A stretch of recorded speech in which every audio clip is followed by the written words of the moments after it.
Okay, तो आप भी हमारे पास जो डिफ़िकल्टीज़ आ रही है वो ये कि यहाँ पे जितने सारे लोगो इमेजेस हैं, हम इन सारे लोगो इमेजेस को किस तरह से अपडेट करें।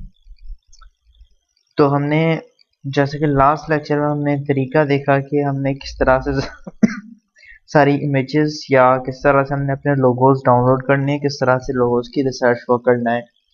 तो जैसे हमें proper and high quality logos मिले और स्पेशली कि हमें जो साइज़ चाहिए वो या उससे बड़ा साइज़ हो, तो जैसे हम अपने रिक्वायरमेंट के हिसाब से हाई क्वालिटी इमेज अपलोड कर सकें। तो जैसा कि अभी यहाँ पे काम हुआ है, इसमें काफ़ी सारी इमेजेस, जैसे कि ये निशान काफ़ी ब्लरी हो रहा है, काफ़ी पिक्सलेट हो रहा है, और ये लोगो है तो काफ़ी मतलब ज़्यादा छोटा है और बहुत ऊपर जा रहा है।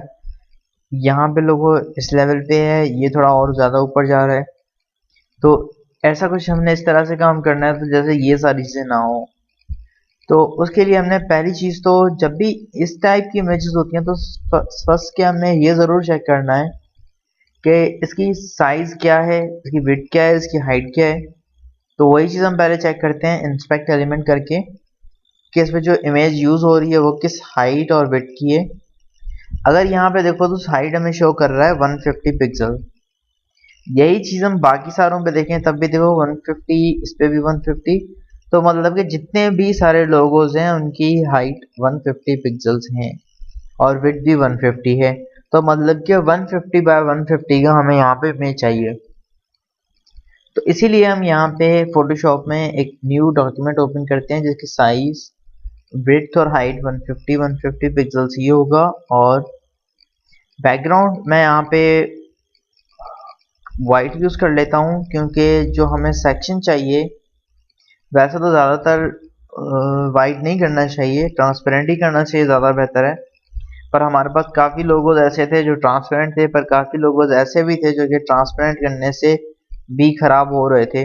तो इसीलिए फिर मैंने अल्टरनेट ये निकाला, या फिर ये निकालना चाहिए हमें कि बैकग्राउंड वाइट ही रख दें। जैसे कि अभी यहाँ पे हमारा जो सेक्शन है, इस सेक्शन पे भी बैकग्राउंड वाइट है, तो दोनों अगर इमेज का कलर भी वाइट है तो हमें कोई प्रॉब्लम नहीं होगी, हम वो कोई दिक्कत नहीं होगी इसमें। तो इसीलिए मैंने वाइट ही यूज़ कर लिया यहाँ पे। अच्छा, तो फोटोशॉप डॉक्यूमेंट में मैंने साइज सेलेक्ट कर ली, जो इमेज साइज हमें चाहिए वो सिलेक्ट करने के बाद ये तो हमारे पास यहाँ पे आ गया। अब हमने देखना है कि हम कौन से लोगो की साइज हमने चेंज करनी है।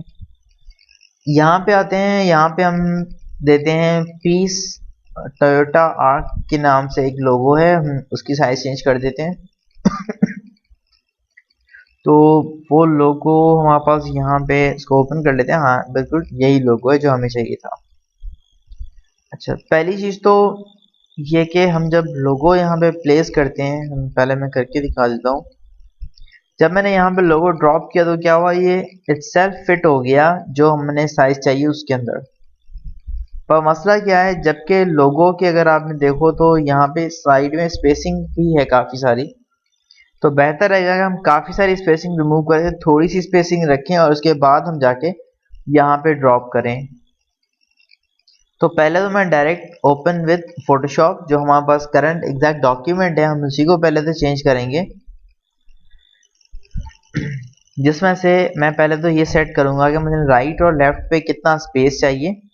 तो जैसे ये बिल्कुल सेंटर पे आ जाए, तो इसीलिए मैं इसको थोड़ा जूम किया है।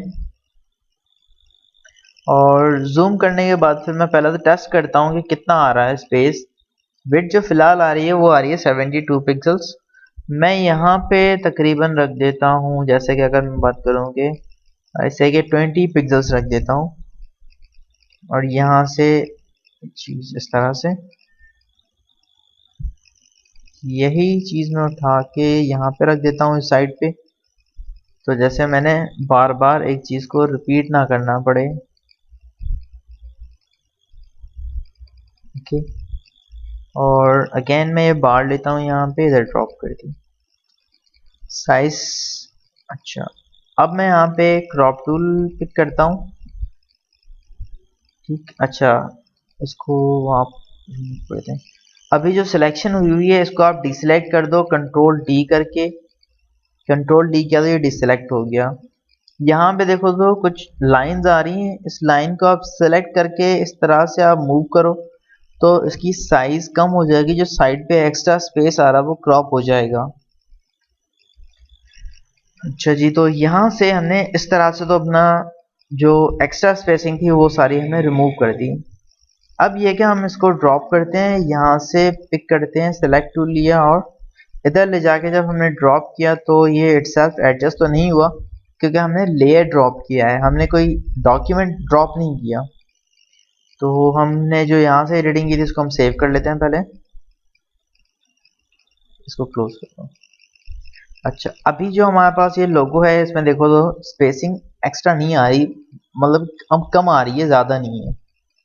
तो अब मैं इस इमेज को लेके जो हमने एक्स्ट्रा डॉक्यूमेंट ओपन किया था हमारी रिक्वायर्ड साइज के हिसाब से, वो मैं लाके यहाँ पे ड्रॉप कर देता हूँ। जब मैं इसको ड्रॉप किया तो ये ऑटो एडजस्ट हो जाता है विड्थ इसकी, और हाइट खुद ही टॉप एंड बॉटम साइड पे सेंटर पे हो जाता है। ठीक, तो इस चीज़ को हम यहाँ पे सेव करेंगे फाइल में आके और यूज़ करेंगे हम कमांड सेव एज की, और यहाँ पे मैं png शायद कर लेता हूँ, तो भी कोई मसला नहीं है, पर बेहतर है कि जेपीजी यूज़ कर लें क्योंकि हमारे पास बैकग्राउंड इमेज तो वैसे ट्रांसपेरेंट नहीं है। तो इसीलिए मैं यहाँ पे इसको जेपीजी ही यूज़ कर लेता हूँ और जो उसका नाम है लोगों का नाम भी पुट कर देता हूँ उधर, पीस आर्क के मैक्सिमम साइज में। ठीक, तो इस तरह से मैंने ये लोगो भी क्रॉप और अपने साइज के हिसाब से एडजस्ट कर लिया जिस तरह से हमें चाहिए था।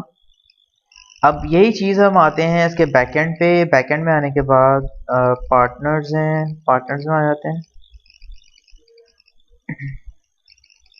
देखें तो ये कौन सा लोगो है, पीस एंड समथिंग लाइक इस तरह से कुछ लिखा हुआ है।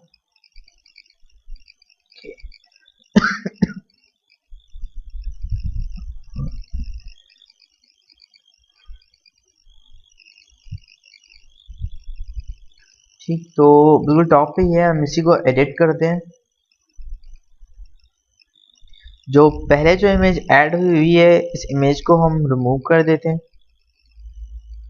सेट फीचर्ड इमेज में आने के बाद आप हमारे पास जो अवेलेबल इमेज है इस इमेज को अपलोड कर दो जो कि अभी हमने एडिट की हुई है।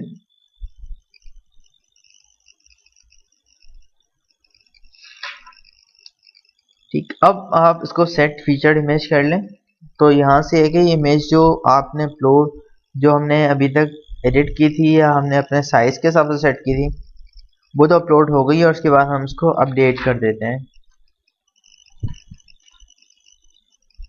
अपडेट करने के बाद अगर हम वापस आके चेक करते हैं कि इसकी अलाइनमेंट सेट हो रही है या नहीं,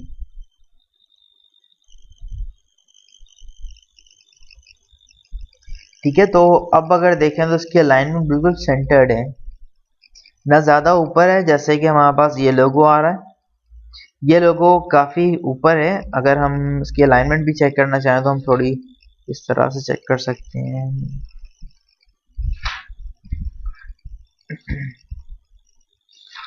ठीक है, और इस तरह से अगर भी हम देखें तो भी हमारे पास ये बहुत ज़्यादा ऊपर जा रहा है। जिस लोगोस की हाइट ज़्यादा है वो कट रहे होंगे थोड़े थोड़े, जैसे कि ये है इस तरह से, पर बाकी जैसे ये लोगो है ये इसकी साइज तो सेम है बिल्कुल, पर ये कि ज़्यादा ऊपर जा रहा है।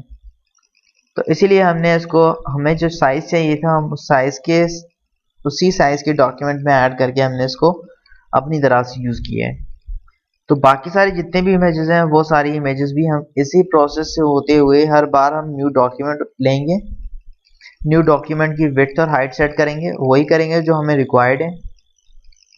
एंड देन के हमारे पास जो लोगो हमने सेट करना है, जैसे कि अगर मैं कर लेता हूँ मर्सिडीज बेंज का, तो ये लोगो मैंने यहाँ पे प्लेस करना है इसी तरह से, और इसको मैं सेव कर देता हूँ अगेन, और यहाँ पे भी सेव कर देते हैं, जेपीजी फॉर्मेट में सेव कर लेते हैं क्योंकि हमें पीएनजी चाहिए नहीं, जो कि हमारा डॉक्यूमेंट ट्रांसपेरेंट नहीं है, इसीलिए जो उसका नेम है मर्सिडीज बेंज, सेव कर लिया।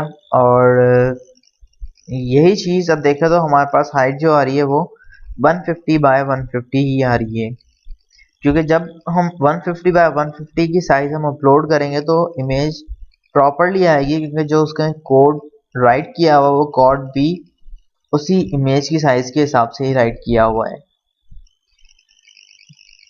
अच्छा, तो हम वापस पार्टनर्स में आते हैं और जो मर्सिडीज बेंज का लोगो है हम इसको पहले तो जो पोस्ट हुआ हुआ है इसको एडिट करेंगे, और जो हमारे पास लोगो यहाँ पे पहले अपलोड हुआ हुआ था जो कि हमें नहीं चाहिए अभी, हम उसको रिमूव कर देते हैं। And then again set featured image, और जो हमारे पास लोगो न्यू भी बनाया है हमने उसको हम अपलोड करते हैं अपने पास। एंड देन सेट करते हैं इसी इमेज को और अपडेट कर दें।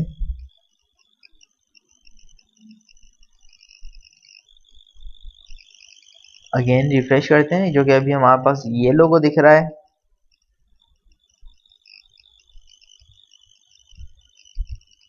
अब वही लोगो एक प्रॉपर सीक्वेंस के साथ नजर आ रहा है। ये लोगोस फिलहाल अगर हम देखें तो टॉप बहुत कम है और हाइट बहुत ज़्यादा है, पर ये सिर्फ इस वजह से क्योंकि यहाँ पे 2-3 लोगोस और हैं जो कि ज़्यादा बड़ी हाइट के हैं।